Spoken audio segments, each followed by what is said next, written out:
कम है और आदिवासियों की संख्या, अभी हम बोल रहे थे, इस देश के अंदर में लगभग 1.5 करोड़ के आसपास आदिवासी है। उसके बावजूद भी इसको धर्म कोड नहीं मिला है। धर्म कोड से लोगों की पहचान होती है। आज जब सेंसस होता है तो सेंसस में आप जब अपना धर्म कोड हमारे आदिवासी भाई नहीं देखते हैं तो वहाँ एक अन्य कॉलम भी होता है, या तो अन्य में टिक लगा देता है, आप देखे होंगे, या फिर हिंदू धर्म कोड में लोग लगा देते हैं। आज जो भारतीय जनता पार्टी बराबर बोल रही है कि यहाँ घुसपैठ हो गया, यहाँ आदिवासियों की संख्या घट गई, ये भारतीय जनता पार्टी का साजिश है।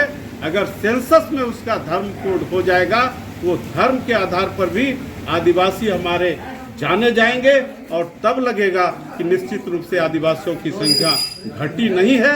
अब वो या तो अन्य में चले जाते हैं या फिर वो हिंदू धर्म को मान लेता है। सरना धर्म का कोड नहीं होता है, इसीलिए इस मांग को और उसको संसाधन मुहैया करके यहाँ तक लाने और पहुँचाने की जिम्मेदारी उठाए प्रखंड अध्यक्ष। इसलिए वो जो आए हैं वो एक आम आदमी आपके बीच आएंगे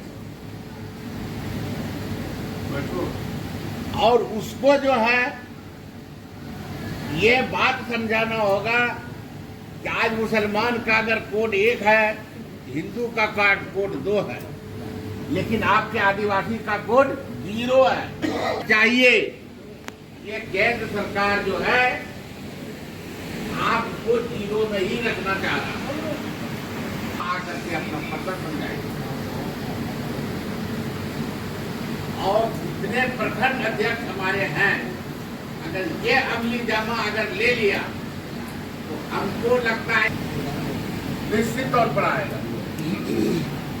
इसलिए हमारे जो बस आज तो एजेंडा सिर्फ यही है, इसी एजेंडे। हाँ, ये बैठक हम लोगों ने अपने वरिष्ठ नेताओं और कार्यकर्ताओं का रखने का काम किया था और बैठक में सर्वसम्मत से निर्णय हुआ है कि हम लोग गोड्डा जिला मुख्यालय के शहीद अशोक स्तंभ पर 27 तारीख को हम लोग इन बिंदुओं को लेकर के धरना करेंगे हम लोग और फिर ज्ञापन देने का काम हम लोग करेंगे।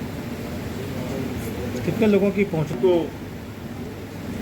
जिला के सभी प्रखंडों में और नगरों में हमारा जो प्रखंड की इकाई है, पंचायत की इकाई है, नगर और वार्ड की जो इकाई है, उसकी बैठक होगी और जो खास करके जिनको सरना धर्म कोड, आदिवासी धर्म कोड जिसके लिए हम लोग कर रहे हैं, उनके जो गांव में मांझी अड़ाम होते हैं, परगनैत होते हैं, गोड़ायत होते हैं, जोग मांझी होते हैं, उन लोगों के साथ सभी प्रखंडों में बैठक होनी है और मैं समझता हूँ तैयारी काफ़ी जोरदार होगा और संख्या बल बताना कि कितनी संख्या होगी ये थोड़ा उचित मेरे समझ से नहीं लगता है, लेकिन ये धरना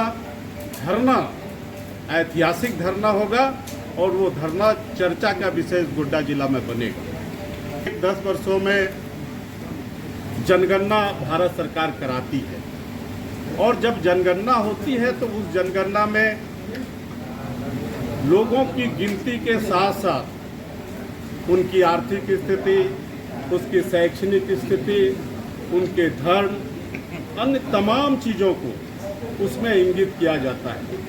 आज इस देश के अंदर में जो सेंसस होता है, उस सेंसस में 6 धर्म कोड है, हिंदू, मुस्लिम, सिख, ईसाई, जैन और बुद्धिस्ट, इन लोगों का 6 धर्म कोड है, जबकि बुद्धिस्टों की संख्या बहुत कम है, जैन लोगों की संख्या बहुत कम है और आदिवासियों की संख्या, अभी हम बोल रहे थे, इस देश के अंदर में लगभग 1.5 करोड़ के आसपास आदिवासी है। उसके बावजूद भी इसको धर्म कोड नहीं मिला है। धर्म कोड से लोगों की पहचान होती है। आज जब सेंसस होता है तो सेंसस में आप जब अपना धर्म कोड हमारे आदिवासी भाई नहीं देखते हैं तो वहाँ एक अन्य कॉलम भी होता है, या तो अन्य में टिक लगा देता है, आप देखे होंगे, या फिर हिंदू धर्म कोड में लोग लगा देते हैं। आज जो भारतीय जनता पार्टी बराबर बोल रही है कि यहाँ घुसपैठ हो गया, यहाँ आदिवासियों की संख्या घट गई, ये भारतीय जनता पार्टी का साजिश है। अगर सेंसस में उसका धर्म कोड हो जाएगा, वो धर्म के आधार पर भी आदिवासी हमारे जाने जाएंगे और तब लगेगा कि निश्चित रूप से आदिवासियों की संख्या घटी नहीं है।